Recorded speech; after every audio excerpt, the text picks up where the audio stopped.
Good morning, you guys. It is my one take video walkthrough of the store today.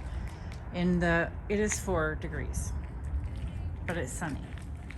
So I have a complicated set of decor going on because after all, the bears are still hibernating. That's one of my favorite books in the world. I'll talk about it in a second. Favorite quotes too. You know it's true. Children are made readers on the laps of their parents. But in a fit of sunny weather, I decided we had to get some green out, my gosh. So of course we brought out Peter and Mr. McGregor, whose garden tempted Peter. We know what happened. Great book to think about gardening. It's going to happen, you guys. So in the store, we have all the seasons going on because that's what we're experiencing, right? Our closets are too. Oh, here, I don't know if I told you guys, I cleared out, as you know, so many books that I've had going on in my home for just way too long. And so these are $5, $8 hardcovers and paperback nonfiction, all things that I bought for the store and read and recommended. And gosh, it's been 9 years. Okay, so here we are. I, in choosing the decor, decided on a sunny day to put the flowers out, but then I felt scared. So these sort of look like snowballs to me. So I put flowers out because it's supposed to snow tomorrow. So I'm gonna just walk you through and show you what is new. And you know, one of the great things about my store and my life is that we truly are able to live in community because people come in, you never know who, you never know when. And yesterday I had the most wonderful, like few hours in a row of so many people coming together and blending. And one of the things we talked about, you guys, was your ComEd bills. Like, what? The bookstore got a huge one. Did you too? I mean, what? Hundreds of dollars more than usual, right? So today I'm going to recommend paperbacks. So your February and March bills can accommodate reading still. We have to do that. And I think I've told you that, you know, in my life, I hear a lot from Bookland, what the publishers, what the literary critics are reading. And so I have been kind of, not pushing back, but thinking about what you guys have been telling me and reading from my own shelves.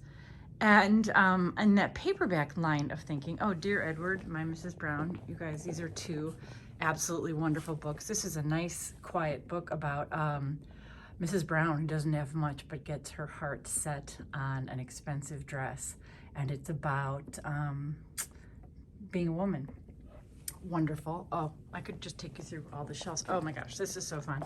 9 Women, One Dress. Similarly, it's about a dress. A dress that becomes the it dress. And what I love about it is that it becomes this one dress that this one shopkeeper has becomes a dress everyone wants, everyone. And it's sort of like the inside of retail, looking at all the women and all the ways people are, and who is going to get the dress. It's just wonderful. Oh my gosh. Okay, I'm going to stay focused. So if you're Irish, I'm Scottish. This is our best-selling series.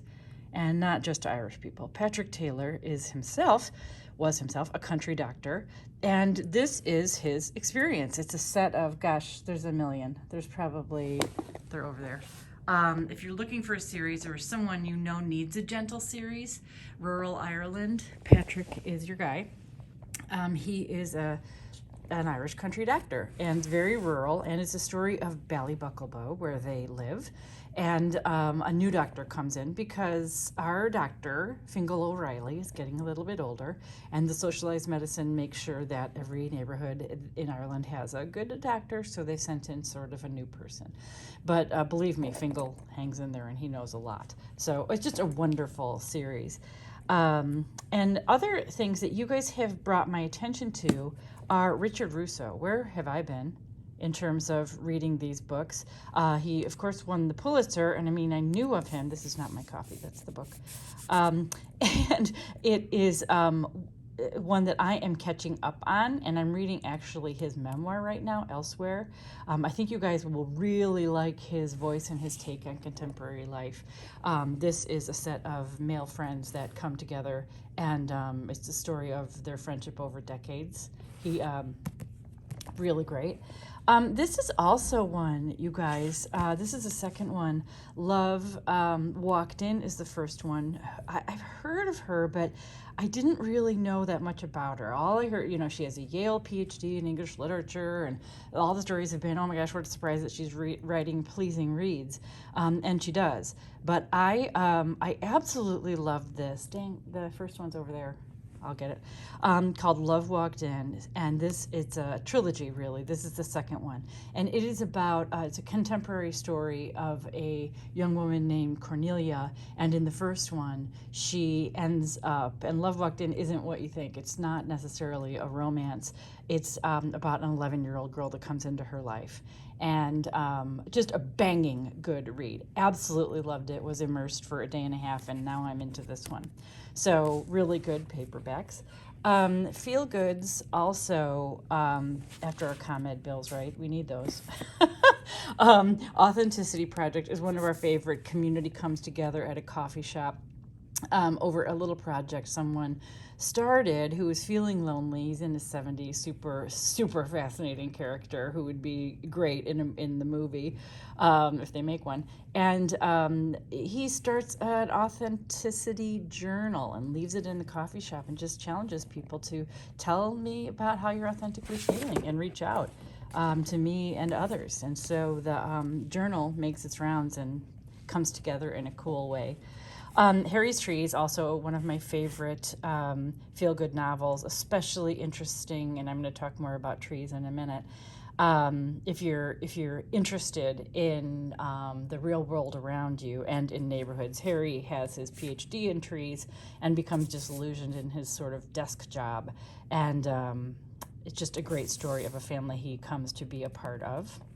The Great American Novel. A lot of people think that John William Stoner is about a professor who lives a small campus life, and it's about he and his wife, and it is unforgettable in a very quiet way.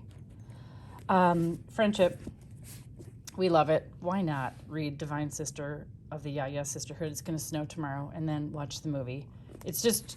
right, remember? It's so good. Oh, here's Love Walked In. See, I have a plan. So super fun. Maggie O'Farrell, Irish, writes about families. This is about a glamorous movie star, huge movie star, who becomes sort of a recluse because she hates it, and has a boy that they're serendipitously meet on the roadside, someone who's sort of an expert in something that her boy is going through. So don't worry, it's not that. And it's just a story of 4 or 5 people coming together. Great story. And since it's going to be winter, apparently, this is a great book about Veronica, who's in her 80s and decides to go to a remote island where research is going on to save the penguins, because she sees a television show on her Channel 11 or whatever and decides she wants to save them, and she has money. But the research, it's not cozy at all, or cush, and so she has to do that, but man, is she up to the job. So again, this is sort of a remote piece where you learn a lot about the nature of Antarctica, but you also get to know her and the impact she comes to have, and then the penguins have on her. Okay, so here we are. We are the land for bunnies, you guys. Not yet. It's not for 6 weeks, but I couldn't resist. They're all coming in, and we have more coming in. So we are the place for bunnies. Oh, Rendale just came in. You guys love that. So we're going to take down some of this winter and put up springy stationery. And before I leave, you guys, seasons are so important for all of us because we can count on them. And even though they cause our ComEd bills, it's so important for us to just be grateful for the little things that are going on around us inevitably will happen. And so for children, these 2 books are my favorites. It's a nature poem every day of the year, 365, where you can see the change of seasons. in the wonderful illustrations. This is an animal version. This is plants and animals. And it's so great for kids to know that more is coming, and it helps us understand that it's confusing because some days it's 50 and some days it's 4 and it's going to snow tonight.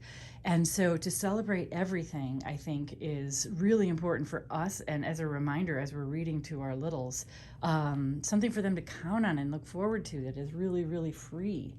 And everybody knows, I think, that I am not a science person, but I raised my kids with 2 concepts that I think, I don't know, maybe made them science majors, and that is hibernation and sugaring time. So basically, Almost Time is a young kids version, and this is sort of a nonfiction look at how the trees kind of decide when it's warm enough. The snow melts, and they're not really sure. Is it time for the sap to run through the trees? And the trees decide when it is spring, reliably spring. Days after days after days of spring. And so it doesn't listen to the sudden snows or the sudden spikes in temperature. It waits. And so if you're into it, and this little boy with his grandma is going to wait, it's almost time. He's also waiting for a tooth to come out.